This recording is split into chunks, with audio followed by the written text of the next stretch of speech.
Olá, meu amigo, minha amiga, paz seja convosco. Estamos aqui para mais um vídeo e desta vez é um vídeo especial, gente. Eu já vinha prometendo nas minhas redes sociais.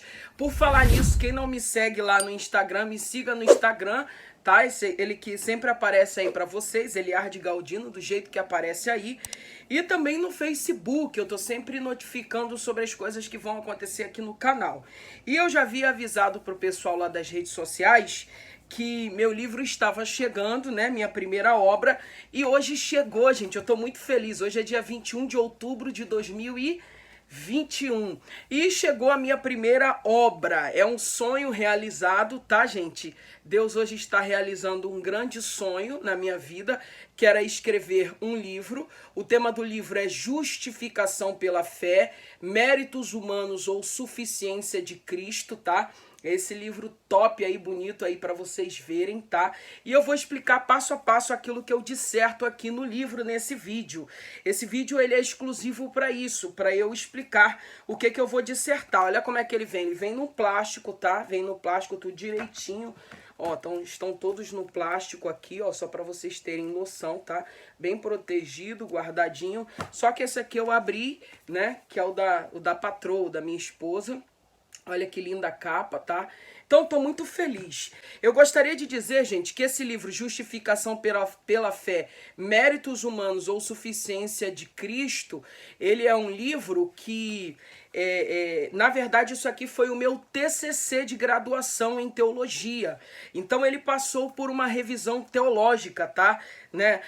Quando a gente escreve um TCC, ele passa por uma orientação, né, de um professor que é muito mais gabaritado. No caso, o professor que foi o meu orientador foi o Dr. Leonardo Silveira, né, que é professor da FAECAD, professor também da PUC. Então, pessoal, ele passou pelo crivo desse professor, também passou, eu escrevi um artigo que, na verdade, é uma pequena parte desta obra para a PUC também, tive nota excelente lá, tanto no artigo quanto no meu TCC. E resolvi publicar, é a publicação do meu TCC, né, trabalho de conclusão de curso da minha graduação pela FAECAD. Só que, obviamente, não foi nesse tema. O tema que eu tinha lá era a doutrina da graça analisadas a partir das cartas de Gálatas e de Romanos. Só que esse tema não vende, então eu tive que fazer algumas adaptações para lançar em livro, tá, pessoal? Então é o nosso primeiro livro, é a nossa primeira obra, estou muito feliz, é uma realização, é um sonho, é uma promessa de Deus, tá? E vai ser o primeiro de muitos. Eu tenho uns 4 livros escritos aí para lançar, mas eu preferi lançar esse primeiro porque ele passou por um crivo teológico de pelo menos 2 grandes especialistas em Novo Testamento, né? Um foi o professor Leonardo Silveira e um foi o artigo que, na verdade, tem bem menos conteúdo do que isso aqui. Um artigo que eu escrevi para a PUC, eu não publiquei porque... se eu vou lançar o livro, porque eu vou publicar um artigo, não é verdade? Então é isso aí. Lá na PUC, uma das maiores autoridades, e vocês também vão ver que eu cito muito ele aí, é o Valdeci Gonzaga, uma das maiores autoridades do apóstolo Paulo no Brasil. E eu faço muitas citações, porque ele tem 3 obras sobre o apóstolo Paulo. Então ele é uma pesquisa acadêmica, tá? Eu me pavimentei de grandes estudiosos acerca do apóstolo Paulo e eu vou dissertar sobre vários assuntos. Bom, eu vou falar para vocês aqui sobre os assuntos que eu disserto nesse livro, tá? Mas antes eu já gostaria de fazer uma leitura para vocês verem aqui, tá bom, pessoal? Na parte de trás do livro, tem uma sinopsezinha aqui na parte de trás do livro. E também nessa orelhinha aqui, ó. A orelha, ele tem orelha, né? Aqui vem a primeira orelha, vem as informações pessoais do autor, no caso sou eu, tá? Aqui atrás tem uma sinopse daquilo que eu vou dissertar, ou seja, um resumo. E aqui também eu coloquei uma notinha explicativa daquilo que eu vou dissertar. Então eu vou ler aqui para vocês terem noção. A revolucionária doutrina da justificação pela fé, essa parte está atrás, na parte de trás do livro. Dissertada por Paulo na carta aos Gálatas e desenvolvida posteriormente na carta aos Romanos, marcou profundamente a história da igreja, pois emancipou definitivamente o cristianismo do judaísmo. A ideia de uma justificação que destrona os méritos humanos e exalta a suficiência de Cristo vai culminar em conflitos acalorados entre Paulo e os judaizantes, ali na região da Galácia. Dito isto, conceituaremos nesta obra o que é a justificação pela fé dissertada, definida pelo célebre apóstolo Paulo, e a justificação pelas obras da lei defendida pelos judaizantes, né? Que vai gerar todo o conflito de onde vai eclodir essa discussão. Mostraremos que a graça não é uma contradição da lei, mas um complemento da mesma, ou seja, a graça é um complemento da lei.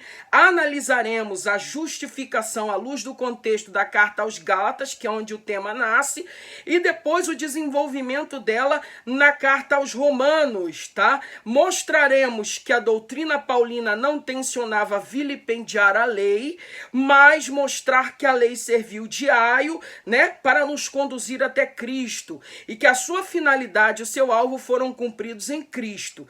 E por fim mostraremos como o pensamento paulino influenciou as gerações futuras, impactando grandes pensadores como Agostinho de Hipona, né, que os católicos chamam de Santo Agostinho, Martinho Lutero na Reforma Protestante, né, reformador alemão, Ulrico Zwingli, o reformador suíço, João Calvino, Karl Barth, definindo opiniões e sendo dividindo opiniões e sendo um divisor de águas na história do cristianismo. Essa é a primeira sinopse aqui na parte de trás do livro, para você ter uma noção daquilo que eu vou dissertar. Eu vou trabalhar ponto por ponto aqui para você ver. Aí eu coloquei aqui na orelhinha um textozinho também, eu vou colocar aí para vocês na tela para vocês verem.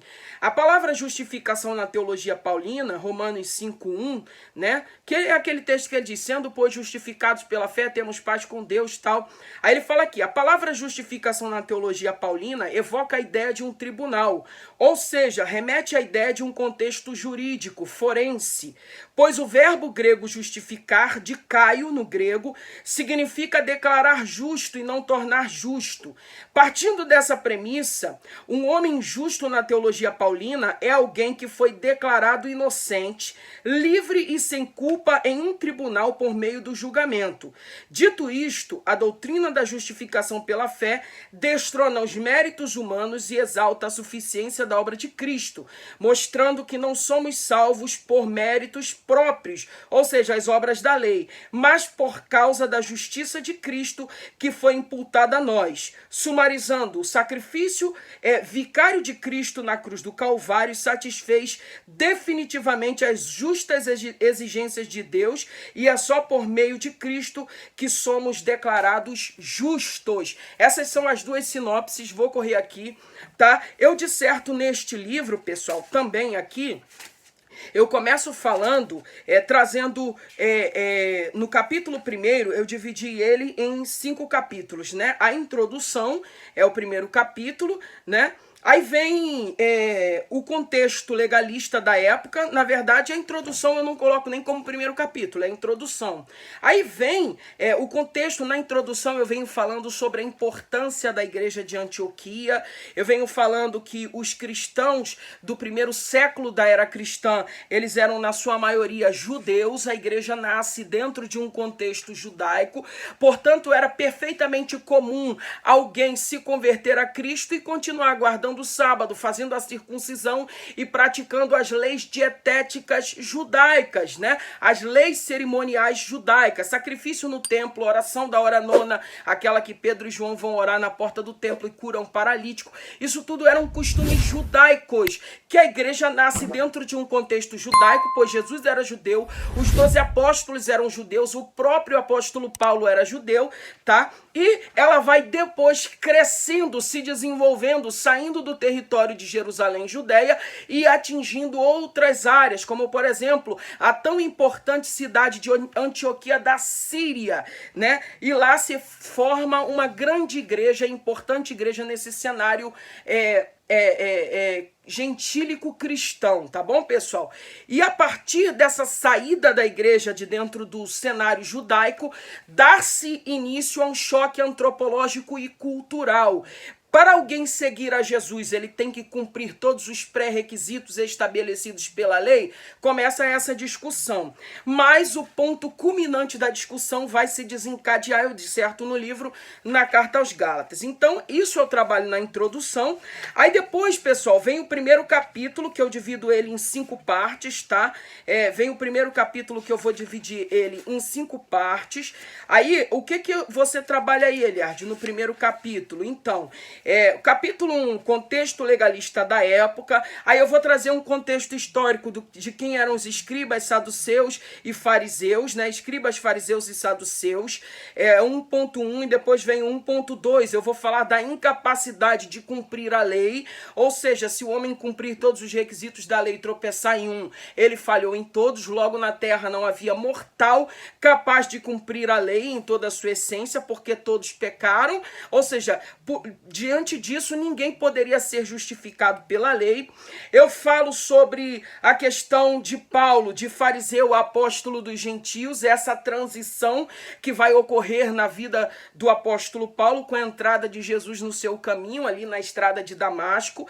Eu falo sobre os judaizantes, quem eram eles, e os conflitos soteriológicos. O que é conflito soteriológico, Eliard? É acerca da salvação, porque a palavra soteria em grego é salvação. Então, soteriologia é a doutrina da salvação. Então, eu vou dissertar, pessoal, sobre essa questão aí, tá? Deixa eu continuar aqui. Isso 1.4. E depois eu vou falar sobre 1.5, que a lei serviu de aio. O que era um aio, gente? Era um tutor, um orientador. Essa expressão grega aio, no grego é paidagogo, né? E eu vou explicar ali que dentro da cultura grega, o menino era deixado sobre a tutela de um paidagogo a partir dos seus 7 anos de idade. Esse paidagogo, ele ia com o garoto para a escola, né? Eu vou trazer toda uma definição histórica, tá? E ele era responsável por cuidar desse garoto, né?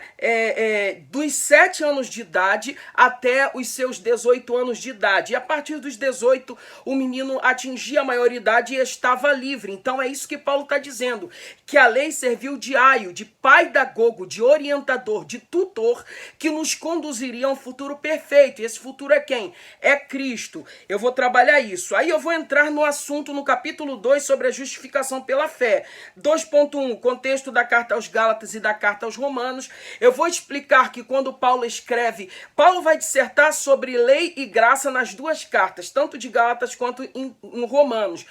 A diferença é que na carta de Gálatas, Paulo está sob ataque, a sua autoridade apostólica está sendo ameaçado por causa dos judaizantes, que Paulo vai falar lá na carta aos Gálatas, esses falsos irmãos que se entremeteram entre nós a fim de espionar a nossa liberdade em Cristo.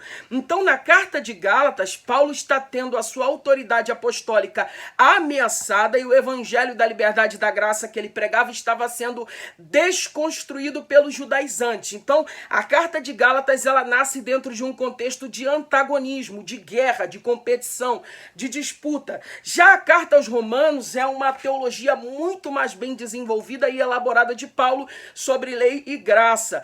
E por que ela é ainda melhor que a da carta aos Gálatas, embora eu sou apaixonado pela carta aos Gálatas? Porque ela foi escrita num contexto amistoso. Paulo não estava dentro de uma guerra.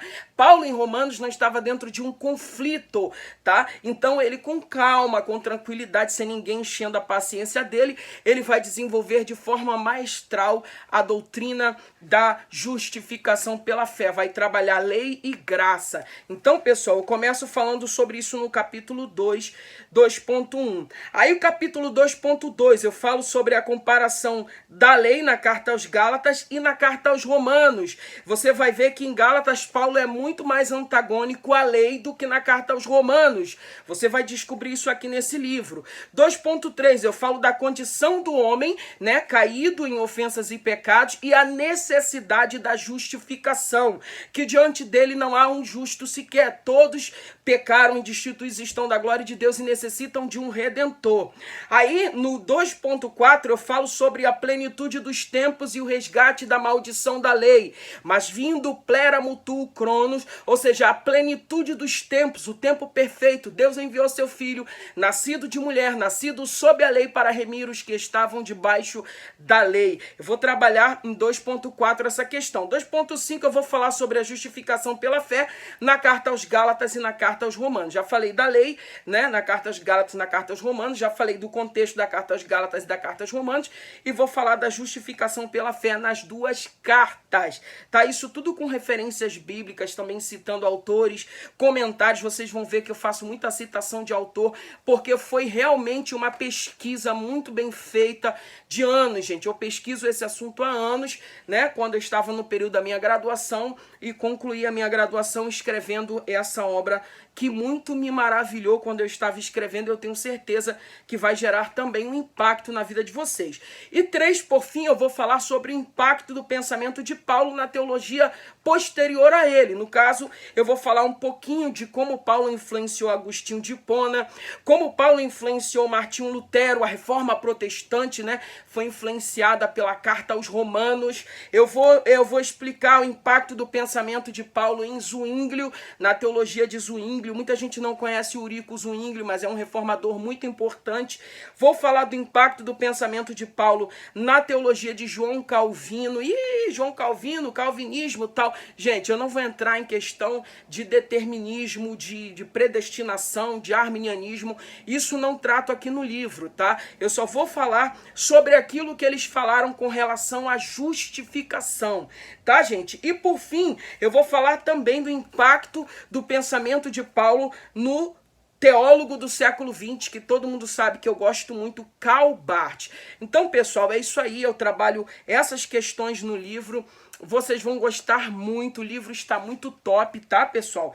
E desde já eu quero agradecer a todo mundo que fez parte disso. Minha sogra estava ali o tempo todo de perto, torcendo comigo. Minha esposa, ela vai falar aqui para vocês aqui no final, quando eu terminar de falar, ela vai entrar falando. Quero agradecer meu amigo pastor Douglas do Carmo, que foi quem prefaciou essa obra. Ele prefaciou, nosso prefácio dele tá top, vocês vão ver aqui, Douglas do Carmo.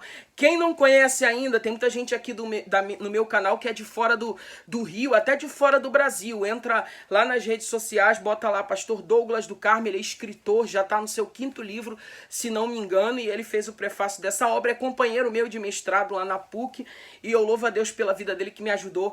Quero agradecer meu amigo Maicon, que foi quem fez essa linda capa aqui, top, todo mundo tá gostando da capa, ficou muito bacana, muito show de bola, tá? Foi o meu amigo Maicon que fez. Maicon Oliveira, de Brasília, ele fez essa linda capa aqui. Eu tô apaixonado por essa capa, cara, gostei muito, tá? Quero agradecer a todos os meus amigos aí, a galera que tá comigo aqui sempre, o pessoal que quando eu postei no Facebook e no Instagram já começou, eu quero. Obrigado a todos vocês, tá bom, pessoal? Quero agradecer também a minha mãe, o meu pai, meu irmão, meus irmãos, todo mundo que estava aí torcendo pelo nosso grande lançamento aí, tá bom, pessoal? Tô muito feliz, tá, por esta obra aí. Minha esposa vai falar agora pra vocês aí. Oi, gente, tô aqui pra me felicitar junto com vocês, porque eu tô muito feliz com o lançamento desse livro. Esse livro foi gerado debaixo de muita pesquisa, extensas pesquisas, de extensas madrugadas, né, de estudo. E eu tô muito feliz, gente, muito feliz mesmo. O Eliard sonhou e eu sonhei junto com ele esse sonho, né, o sonho que se sonha junto ainda é mais especial, ele tá aqui na minha frente. E nós dois estávamos muito ansiosos por essa obra, por esse livro, porque eu tenho certeza que esse livro vai ser um divisor de águas na Igreja de Cristo. Esse livro é um presente para a Igreja de Cristo, porque todos nós precisamos, né? Todo cristão, toda igreja precisa conhecer a sua fé. E eu tenho certeza que esse livro vai acrescentar muito na sua vida, na vida da igreja, porque o Elias tem uma habilidade de transformar aquilo que é difícil em uma coisa fácil e ensinável para nós, né? E o Eliade, ele tem essa habilidade e olha, se você não adquiriu, adquira, porque esse livro, ele vale por sua raridade, tá bom? Que Deus abençoe você, a sua casa, a sua família e que esse livro venha ser um abençoador na sua vida. Quem foi a primeira pessoa que leu? Já li, hein? Já li, super indico, vou reler, ler novamente e tô aqui super pra indicar, não vou dar spoiler, você vai ter que ler, vai ter que comprar pra você ver a preciosidade que é esse livro. Esse livro é uma dinamite, é uma bomba no mundo espiritual e vai te acrescentar muito, tá bom? Que Deus te abençoe e fique com Deus.